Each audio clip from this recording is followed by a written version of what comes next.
hapo. Ndima kava mu fit mamu Land Cruiser. Mfana unchera na macho kana ni mari mfana wangu aisi.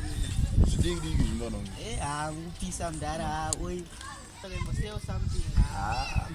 Mfana ushana mfana wangu. Hapo ndo ndamsira nguo wangu. Kana munaona nafambia zapa. Mranta dani. Una uganda. Bana shana bana mari nganyori. Amdara kuonererwa gani bomchinga.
Wekudenga ndoringa imi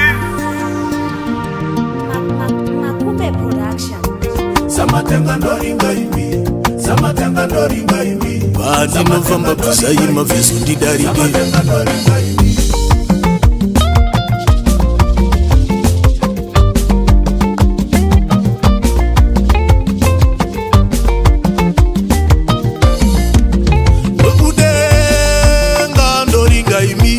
Wekudenga ndoringa imi. Badi novamba varayi makumba ndipinde. Baba ndoringa imi. Wekudenga ndoringa imi. Badi novamba kusayi mavezo ndidarike. Wekudenga ndoringa imi. Wekudenga ndoringa imi. Badi novamba varayi makumba ndidarike. Baba ndoringa imi. Wekudenga ndoringa imi. Badi novamba kusayi mavezo ndidarike.